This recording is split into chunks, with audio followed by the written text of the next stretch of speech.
Hi, everyone, and welcome to the Mind Massage with Dr. Tom Atkin and me, Hasina Patel. You may be watching here on Zoom or on Facebook, where we're streaming it live to the group, The Mind Massage. So, wherever you're watching, awesome. And this is a discussion that where we're actually going to answer your burning questions about. Tom, you introduced the topic. We read a wonderful passage this morning in one of the daily emails that I read, and the general message was that a lot of the leaders who have made an impact over time knew what to do in the moment, and it doesn't necessarily mean do the right thing. So we were talking about what does it look like to either be stuck or be moving, right? And in the grand scheme of organic life, here we talk a lot about ecosystem of the body, ecosystem of the emotional environment, ecosystem of our psychosocial fabrics, all of the terrains of our lives, right? And do we know what the step is? And sometimes the answer is we don't know, and that's okay. When we give ourselves permission to not do something, then a lot of times that gives us the freedom to actually discover, oh, wow, the step was right there in front of us all the time. So we're going to talk about doing the right thing right now. We don't know what that is. Yes, it is amazing to be able to, in the now, in the moment, how do we even determine what we think the right thing is? Because a lot of times there's this ego voice in our heads, there's this chattering of what we should do, what we're supposed to do, what we're expected to do, what our circumstances we think would permit us to do. And we're really not looking at what aligns with our soul or even what aligns with our body, what makes us feel healthy in mind, in body, and even in spirit. What thoughts could we be think? What aligns with the thought that we love thinking? And when we're doing something that we feel doesn't feel right, but it's expected, what thoughts does it cause us to think? And do we like being in those kinds of thoughts and stepping into that space where we don't feel aligned? Yeah, and sometimes we don't, right? We were talking last week about confrontation, and it's not a word that lands gently on most people. We hear that word and it sounds like conflict or something, and it sounds like something uncomfortable. It sounds like something we maybe should turn away from. But a lot of times, especially for conscious people who are really up to something, right? Leading edge pioneers of our own, whether it be your personal life or your business life, when you're making a change, by definition, that is a confrontation to the reality of at hand. Yeah, and so that sometimes discovering the path and the direction of the deep desire inside doesn't match with what's there. In fact, if we're honest, most of the time it doesn't match with what's there, right? Look around at the scenes of our lives and then we say, okay, so now what? Almost always it's letting go of something that used to be relevant, right? And those great leaders, as people step in, continue to do the next right thing, continue to do the next right thing, continue to do the next right thing. It's almost always with permission to know that we're probably going to not need what we would think is a victory, right? So we take a step almost always, as you say, the chatter doesn't stop. We've got that dialogue in our heads. It's not going anywhere. It's going to keep going. We're cognitive prisoners. So almost always, as we're taking a step, unless we're really aligned, like those yogis up on the Himalayas, almost always we've got expectations, and we're stepping into a place that realistically we kind of know what's about to happen, right? Might be fun, might be not fun, but we kind of know. And so what if we could let go of that, right? What if we could let go of the terrains of expectations and then find that new space to say, oh yeah, I was wrong yesterday. I was wrong. Nothing wrong with that, right? That's leadership. That's personal evolution. That's at the level of heart and soul, for sure. At the level of personal sense of sovereignty, personal sense of self. It feeds a courageous next step. Probably not the quote right step, but the very act of wanting to take the step. It's not even the act of taking the step. It's the energy of wanting to take the step that really is that reservoir of courage, that golden holy grail, whatever you want to call that cup. Yeah. The patra, as the Sanskrit used to say, patra. There's a word in Sanskrit called, I believe that's correct, patra, P-A-T-R-A, which is the cup, the receptacle, the vessel that is our hridaya, our heart. I love that. And I particularly, I think cognitive prisoners should become a phrase, like an accepted phrase in the English language. That is just the most awesome phrase. We are all cognitive prisoners. But here's a question: when we talk about waking up the next day and looking back and saying I was wrong, is there actually a wrongness? Because maybe that step in the progression, which didn't feel aligned, actually helped us get to today, where we could have that growth because we didn't feel aligned yesterday, to be able to say, well, that wasn't something that I would have done had I done it again. And there comes that question: is there really a wrongness in whatever we do? And I think, yeah, that's a good question. That's a great question. Does something spring to mind for you? If I put you on the spot, does something come to mind as something that you might want to share with our listeners as to a quote wrongness, right? That you wouldn't do today. It was right at the time, right? And then you've given yourself full permission to forgive yourself for whatever it was. Not even that it was anything morally wrong. It's not like that. It's not like, hey, I did something that everybody else thinks is wrong. It's really, did it come from me? Did I personally make a mistake by doing such and such? Well, I actually, yes. And that was a discussion we had, was it yesterday? And whoever has something to share on this topic, we're going to get to you in a minute. This was a discussion we had yesterday when I actually said to you, Tom, that I was on your Zoom and for whatever reason, I had noticed that the slides weren't changing, but I didn't say anything. I didn't unmute myself and say anything.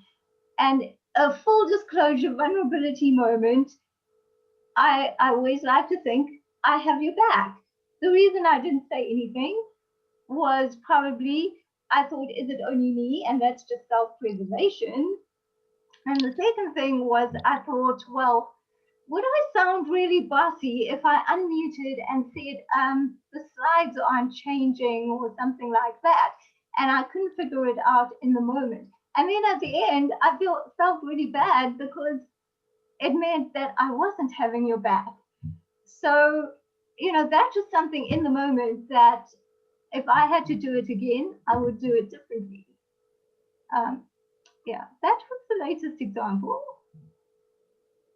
And so being in that space, so put yourself in the mental space where same situation appears. Right now, you think you know what you'd do, right? Right now, you have a pretty clear picture of what you think you'd do. Mm-hmm.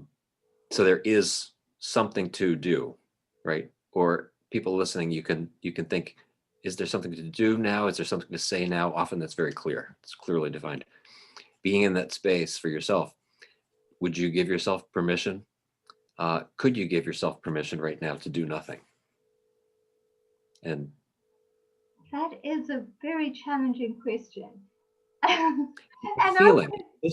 It's just a feeling. Try not to forecast too far into the actual blocking of life, the actual what looks like physical evidence, right? But it's a feeling of, now that you've got a picture, a mental image of what the blocking of life looks like, in the next several seconds, as I'm about to say such and such, can you give yourself emotional permission, and whatever that feeling is that we know, hey, it's perfectly okay for me to do nothing. Can you presence that sense of okayness standing in the space of doing nothing?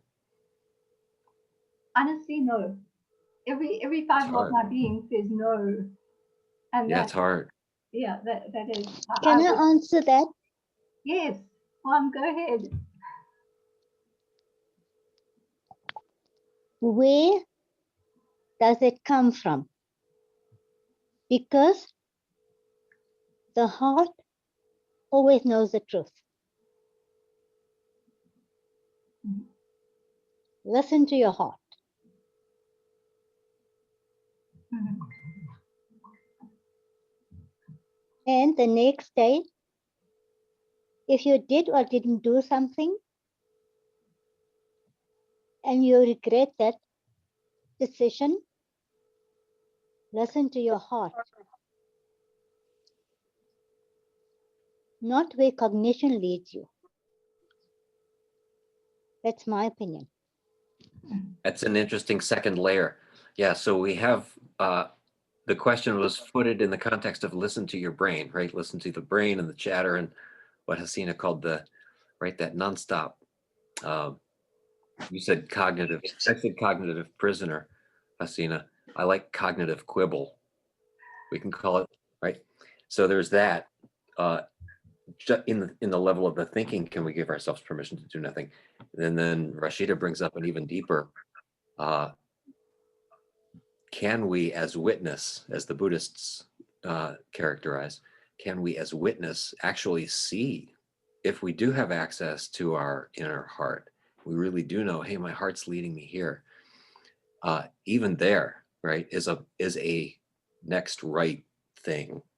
There is an in the now something there. In that energy, can you also find the space to do nothing? Mhm. Where the heart is the compelling thing. It's even deeper. It's even a more profound challenge.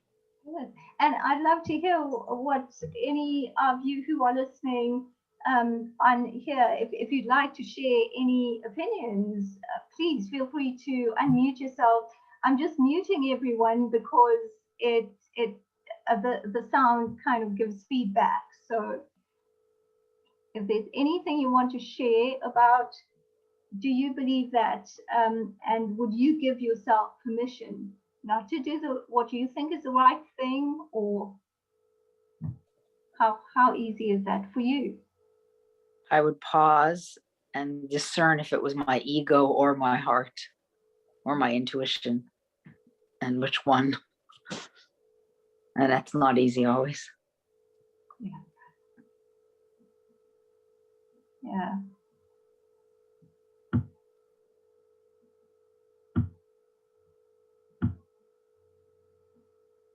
At least you're God muted. God Say that speaks whole to thing me again. throughout the lesson for today, coincidentally or not coincidentally, is God's voice speaks to me throughout the day. We just have to listen. Yeah. Yeah. And I In a think lot of the spiritual traditions, so in a lot of growth and development circles, programs, the concept of choice appears in space of what different traditions characterize emptiness, right? So in that space of being able to watch yourself make the choice, without labels, how would you maybe decide if your heart or your head was making the choice? If you really didn't have a label and you really didn't have a preconceived notion. I think it's just a feeling. It's like a feeling of peace, or you would intuition would come in and it would feel peaceful. It wouldn't feel annoying. It wouldn't be feeling like it's coming from an ego place. It would feel like right. Nice. Yeah, because when you think of negative emotions, you think of things like annoyance and frustration, and things like that can't appear in a Well, context. but you can welcome it all, but I guess it's just like where you're gonna, like you said, like the choice, how you're gonna repurpose that negative emotion or that negative event or circumstance in your life. Exactly. Well, welcoming it is actually being in the moment of the confrontation. That's one level of serenity, right? Being in the moment of conflict that we described. And being okay with it, Yeah. being in it, and it from a place of equanimity or peace or whatever, not being in it in like Allowing the it whole time, allowing it to be right. And in an emotional And context, if you have to shout out an emotion or two, fine. But I mean, you're in that allowing, it's happening. Mhm.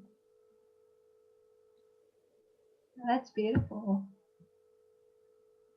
And Tom, I would love to know how you interpret that with regard to the whole body. Like if we're talking about, and I know that this is such an interesting conversation for the mind, for the body, for the spirit. How do you interpret it for the body? How can we just give it permission to be, or give the body permission not to, if there is a right thing? I'd just like to hear the whole conversation around that. yeah, it's an interesting parallel between physiologic confrontation and emotional confrontation. It's really the same. At a tissue level, when we're talking about inflammation, literally inflammation, we have that it's a bad word. Just like there are negative constructs attached to most people when they think confrontation. We hear inflammation, and we've been taught because of social fabric to think that inflammation is a bad thing. In that shake up the snow globe sort of thing that our leaders who were talking next right thing, when they're talking, next right thing is a confrontation by definition, right? The status quo is by nature a disassembling creature, right? Ongoingly, organically changing. And part of the change is creation, yes, but part of the space for creation is the dissembly. And so by nature, it's a destructive confrontation. If we can take that into the idea of the human body, we might be able to let go a lot of the managed disease dynamics that we've created in the past half century with taking care of the symptom, actually turning off the inflammation, right? The inflammation is always the right thing. If I take a deep breath and I'm on a plane and I breathe in the air that folks brought from all over the major metropolitan area that I got on the plane with, it's a great opportunity for a restructuring. That restructuring can't happen without a microscopic inflammation. I'm breathing different creatures. I'm breathing virus. I'm breathing particles. I'm breathing dog hair from one lady, and I'm breathing kids' fingernails over there, right? And not to make it too, down in the dirt about things, but what if we could put all of that in the great carnival of physiologic turnover? It doesn't happen without inflammation. Inflammation is always the pointer. It's always the right thing. And it's a confrontation. So nothing is actually destructive, it's actually restructive. Look at it like that. I mean, is there such a thing as destructive, or just like there's no such thing as death, there's only new life. It always leads to something. There's no such thing as the end. So it's not destructive, even not doing the right thing physiologically. It's just restructive, just taking the long road around. It's an interesting question. Certainly in the meeting of things, the meeting of minds, the meeting of ideas, certainly the meeting of material in the physical world, right? The quantum physicists will talk about the eternality of the thing. So in there, you're right. There's no such thing. To go back to both Rashida's and Elisa's points, if it really does come from here, maybe there is such a thing as a destructive, but it is autonomy, or it's an autonomous decision. I'm doing this only within my own understanding. Nobody else knows about it. I'm not going to explain my decision to somebody, because therein you've created an interpersonal dynamic. What if maybe real true destruction is actually turning back down the volume on what was a personal need that got turned up? Who's to say? I'm sure there's ramifications to that too. You walk a lot of spiritual lines. You walk a lot of metaphysical legacy conversations in your Akashic Records reading work. And you probably have some interesting things to say about that. Is there such a thing as personal, call it maybe self-negation is a word that comes up, or turning down my own volume, or just going back into myself or something like that? I'm seeing some image of involution sort of thing. I love that you actually raised that point, because I forgot about it when we were talking earlier, particularly about this conversation, and we were talking about whether using your voice is just speaking out to others, or is there a different element to it?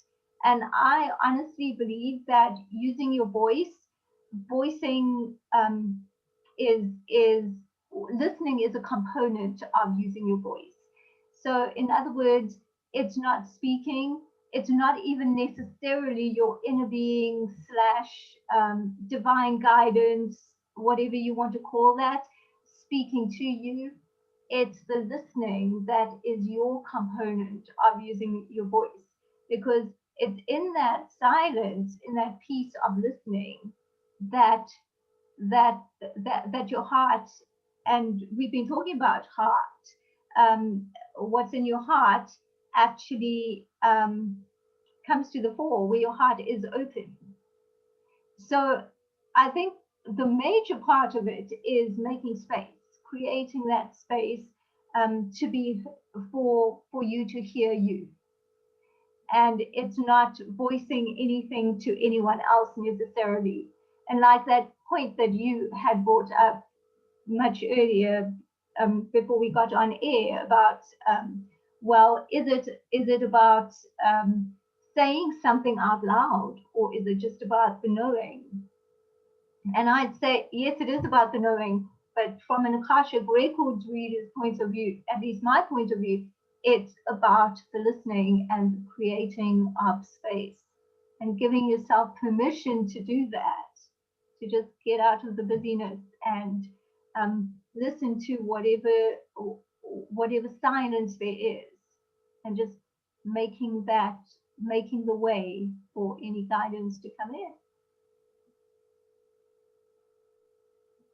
It's a beautiful space. Seems like it's very easy to breathe there. Mhm.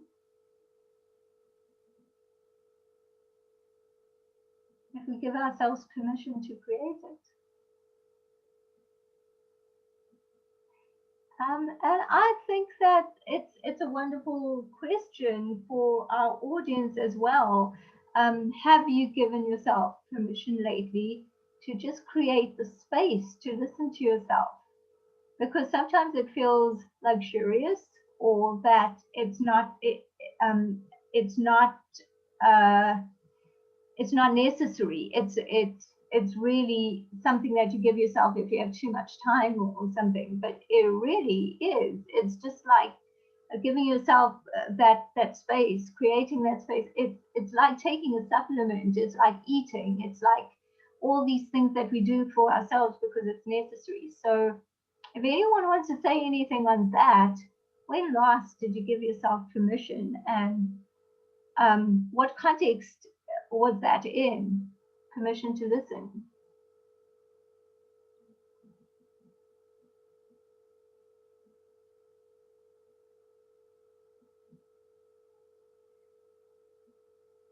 What comes up for me is I love the word luxurious and the idea.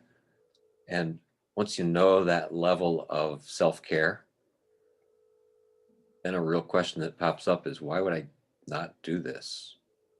Why would I not do this all the time? You know, when I have time, I love taking 5 or 10 minutes to brush my teeth. I love the way that feels. I love the way my mouth feels. I love, right?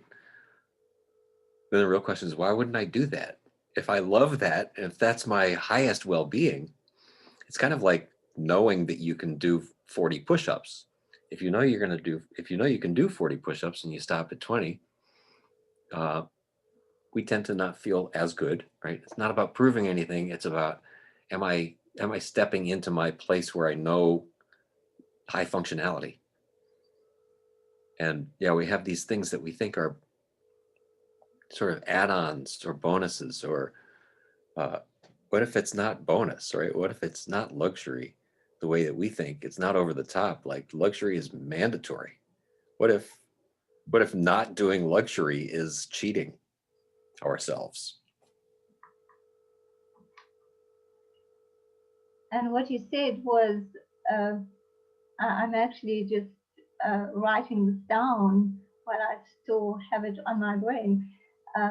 Permission to step into the knowing. Like, we started off with, do you give yourself permission not to do the right thing? Is that okay with you? And what is the right thing, and who decides it? And here it's evolving into listening as a component of being able to use your voice, and listen to your heart and connect with that, be aligned, but permission to step into the knowing, into your knowing, even if we know and we're aligned with what's in our heart. Like when my mom said that, you know, you do what's in your heart, and Elise, you also said that, you know, it's either the ego or the heart, and you know, you can see which is which. What about giving ourselves permission to step into that knowing, regardless of expectations, regardless of anyone else's thoughts, regardless of, do I have the right to do that? But just giving yourself permission. I think that also takes courage. Mhm. It's not easy to just step into that space. You need the courage to do that. Listening to yourself is not something one always does. It doesn't come naturally to most of us.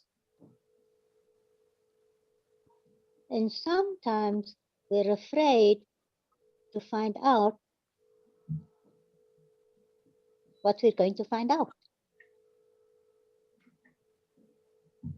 Mhm.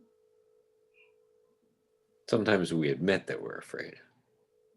What if we're always afraid? What if it's part of the, what if afraid is the yin to the yang?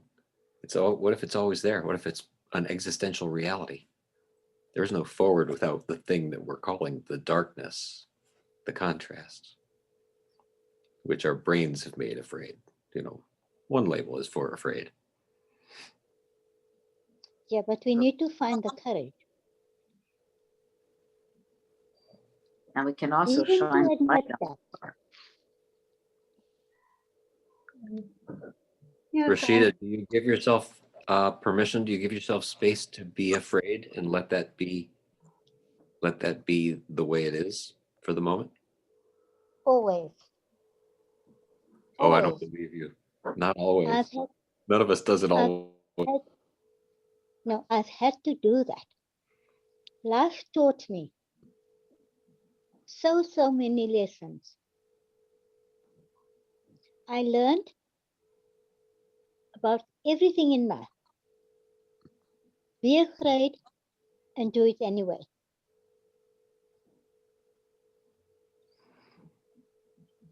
Yeah, that's the measure. That's why you've met such deep success, such profound success with your life in so many ways. What if you could be afraid and not do anything? emotionally, give yourself permission to not do anything, right? It doesn't mean you're not going to, because realistically, we probably can't. We probably can't do nothing. But what if you could summon the feeling of, I don't have to do anything here? That is where I need courage. That for me would be very, very difficult.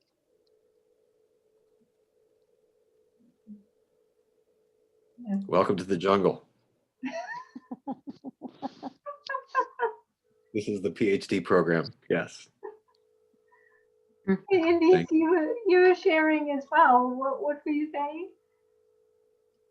Oh, what was I saying? I just know that when Tom was asking, do you give yourself permission? It's like when I make a commitment to sort of watch myself, then I can sort of give myself permission to not go down a certain thinking pattern, and as opposed to just being on automatic pilot and letting things bother me.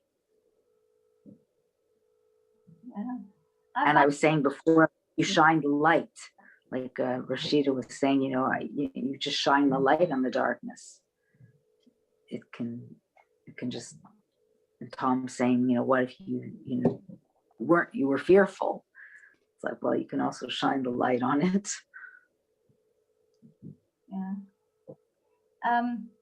For me, what's very interesting about what you've just said is you were saying if you recognize that you're going down a certain path that you don't want to go down, you can give yourself permission not to go down the path of those thoughts. Right. And I think the default for most people is to say, well, no, I can't go down those thoughts. Like it's a very a very rigid, almost negative thing to say that no, I can't go down those thoughts, because if I go down that path, here's where it will lead me. So I need to quickly course correct. And if I don't, I'm not doing the right thing. But you've talked about permission to not go down those paths, which I think is totally flipping it. So Exactly. that's awesome.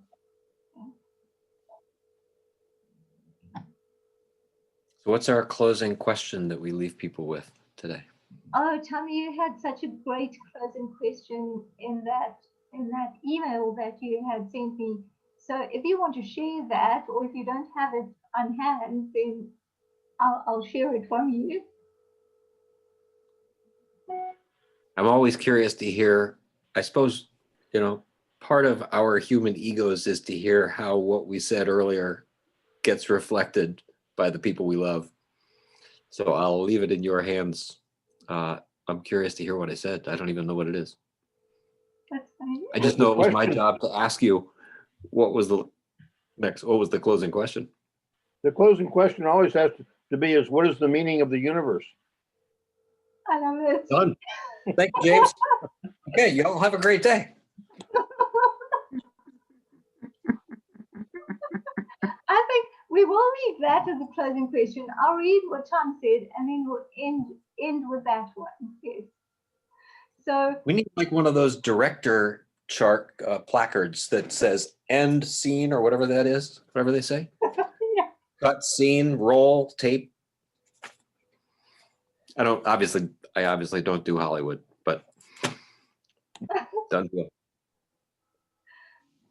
Okay, so your question, Tom, was and this could be a wonderful thing for anyone who's listening. What is one thing in your life, that area, that one controversy, that one conundrum where you're not able to do the right thing now? And that could be a huge discussion. So if anyone wants to answer in short, like a sentence, that's great. But because it's such a huge discussion, why not leave with that? And that's a great journal question, I think. Anyone want to share? Okay. And then I guess we can close with James's question. What's the meaning of the universe? That's not just a journal question, it's a book question. To live and love and walk humbly with your God. Beautiful, beautiful answer.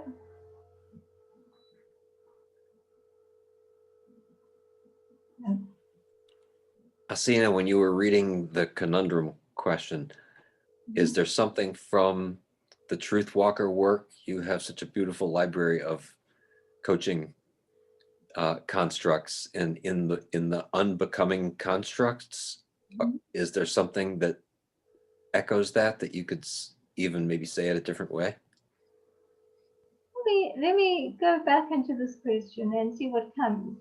What one thing in your life, one controversy, one conundrum, will you're not able to do the right thing now? And I would say that just the recognition of that is, and of course with the Truth Walker work, it's all about unbecoming who you are not, so that you can live in your deepest truth and your greatest sense of self-worth.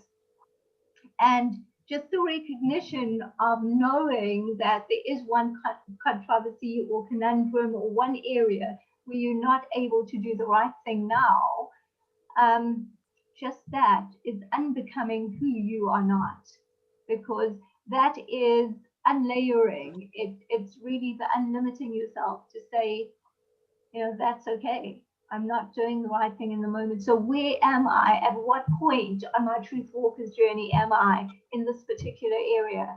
And from here, how can I further unlayer and unbecome who I am not? So I think that's a process, but it's in the recognition that it begins. So in that recognition, we've just found our point A, and the point B is coming. That's the journey. That's a great way to repurpose so much. To repurpose a controversy. Beautiful. Thank you. Any last words, Tom? Repurpose controversy sounds like great marching orders to me. Repurpose controversy. Repurpose any conundrum or controversy or anything. I love that. Yeah. There's always magic, right? There's always a seed in the thing that we think. Opportunity. Yeah. And as the Wonderful. universe is happening for our highest good Yes, it is. It's really amongst the great. controversy. And on that note, our mind massage broadcast for this week comes to a close.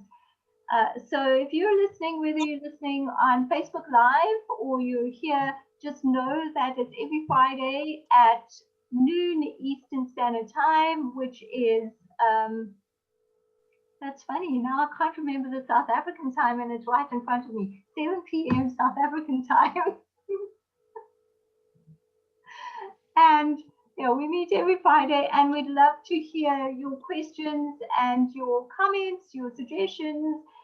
Please join us in the Facebook Mind Massage group. So if you just go to Facebook, under search, just type in the Mind Massage and you will find the Mind Massage group. Request to join. We'd love to have you. And have a beautiful week. And thank You too. for being my co-host in this. It's always a privilege to work with you. Honored as always. Thank you. Thank you. Good day. Bye, everyone. Stay safe.